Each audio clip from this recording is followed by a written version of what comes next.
बिस्मिल्लाहिर्रहमानिर्रहीम। आज मेरे पास जो टॉपिक है वो सर्दियों में सबसे ज़्यादा लोगों में पाई जाने वाली प्रॉब्लम है। उसे हम असल में कहते हैं चिलब्लेन। अगर आपको चिलब्लेन का नहीं पता तो ये पिक्चर आपको नज़र आ रही है, इसमें आपको क्लियर हो जाएगा। अब ये चिलब्लेन का असल मतलब क्या आपको ये समझना पड़ेगा। देखिए, जो हमारी बॉडी की सप्लाई है उसमें सप्लाई का मतलब है ब्लड की सप्लाई। उसके अंदर जो वेन्स होती हैं ना, जिसके अंदर खून बहता है, ठीक है, ये जब हमारे हार्ट से यानी कि दिल से शुरू होती हैं तो इनकी चौड़ाई और जिसे हम विड्थ कहते हैं असल में, ठीक है, वो ज़्यादा होती है। अब जिस तरह हार्ट से गुजर के आके ब्लड वेसल्स जाती हैं और हमारे हिस्सों के एंड वाले हिस्सों तक पहुंचती हैं ब्लड वेसल्स, ये देखिए, ये एंड वाले सेक्शन होते हैं, पेरीफ्री पार्ट इन्हें हम कहते हैं, ठीक है। इस तरह पाँव की फिंगर्स होती हैं, वो एंड वाले जो कोने होते हैं, ठीक है, उन्हें भी हम पेरीफ्री कहते हैं। अब ये जो पेरीफ्री के सेक्शन है इनको आपको समझने की ज़रूरत है। तो मैंने आपको बताया जिस तरह हार्ट से ज़्यादा ब्लड वेसल्स, ज़्यादा विड्थ वाली, ज़्यादा चौड़ाई वाली ब्लड वेसल जो हैं वो गुजर के हमारे एंड वाले हिस्सों में पहुंचती हैं, वहाँ उसके अंदर खून की सप्लाई जो होती है आहिस्ता आहिस्ता आहिस्ता आहिस्ता कम होना शुरू हो जाती है, लेकिन प्रॉपरली हर हिस्से में होना शुरू होती है या होती रहती है।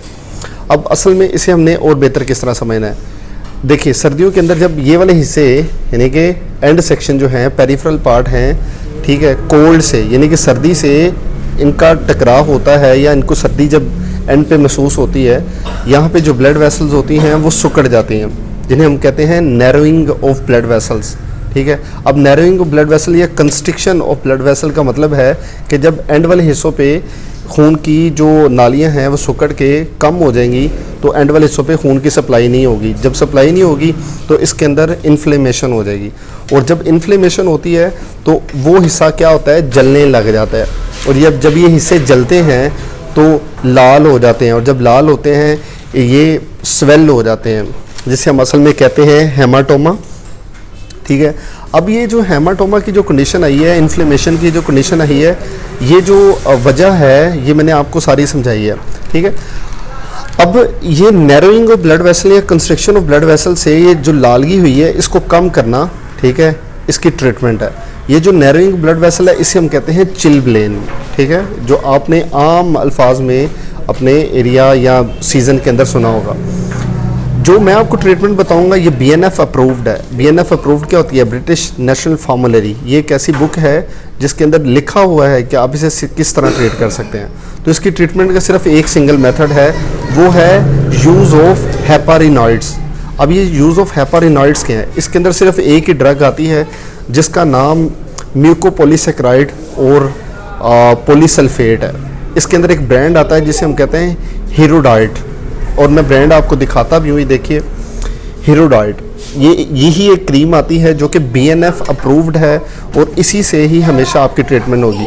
और भी कोई हल हैं, जिस तरह लोग क्या करते हैं, ये वाले हिस्से को, स्किन वाले हिस्से को सूत रखते हैं। सूत का मतलब वाला कि कुछ वैसलीन लगा ली ऊपर, उससे ये नरम हो जाते हैं। अच्छा, उससे जो अगला तरीक़ाकार है वो ये है कि लोशन आता है जिसे हम कैलामाइन लोशन कहते हैं या विच हैज़ल कहते हैं। ये दो वर्ड आपने याद रखने हैं, कैलामाइन और विच हैज़ल। ये दो इस्तेमाल करने से भी चिलब्लेन की जो सिम्टम्स हैं वो कम हो जाती हैं। पहला जो मेथड है वो हीरोडाइट है, ठीक है। दूसरा जो मेथड है वो कैलामाइन और विच ऑयल है या विच हैज़ल कहते हैं हम उसे, ठीक है। और जो तीसरा अमल है वो एक ड्रग है, ओरल ड्रग। मैं ओरल ड्रग यूज़ कराने के हक़ में नहीं हूँ, लेकिन इसमें एक ब्रांड आता है या फार्मूला आता है नेफिडिपाइन। ये तो इस्तेमाल तो होता है हाई ब्लड प्रेशर के अंदर, लेकिन ये इसकी ट्रीटमेंट में इस्तेमाल हो सकता है चिलब्लेन की, लेकिन ये आपको लिख के देगा डॉक्टर, और डॉक्टर की पर्ची से आप इसे इस्तेमाल करेंगे, ठीक है।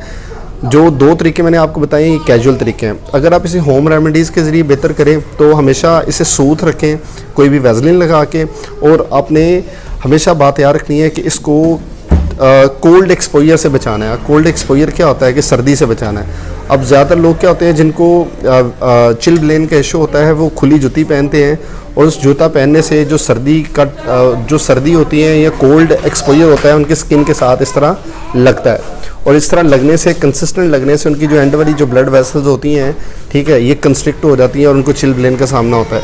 वैसे तो सर्दी 2 से 3 महीने तक लोगों को चिलब्लेन का सामना रहता ही है, लेकिन इसकी सिम्टम्स आहिस्ता आहिस्ता खुद भी ठीक हो जाती हैं। अगर किसी की सही ना हो तो फिर वो हीरोडाइट, हेपारिनॉइड्स जिसकी पिक्चर आप देख लेंगे, ठीक है। और दूसरा क्या कहते हैं, विच हैज़ल, और एक और मैंने आपको बताया कैलामाइन लोशन, और तीसरी ड्रग है जो कि डॉक्टर आपको लिख के देगा, जिसे हम नेफ्रेडिपाइन ड्रग कहते हैं, इसका इस्तेमाल कर सकते हैं। तो ये था वो बेहतर तरीका जिससे आप चिलब्लेन को अब ऑटोमेटिकली रिवर्स कर सकते हैं, उसको बेहतर कर सकते हैं। तो मुझे बड़ा उम्मीद है आपको ये टॉपिक समझ लगी होगी और इससे आप रिकवर किए होंगे इंशाल्लाह। तो आप लाजमी अपने कमेंट्स में बताइएगा, और पूरी वीडियो देखने का शुक्रिया। और इसकी नीचे आप क्या कहते हैं, सब्सक्राइब भी लाजमी करते रहें यूट्यूब के ऊपर। Thank you.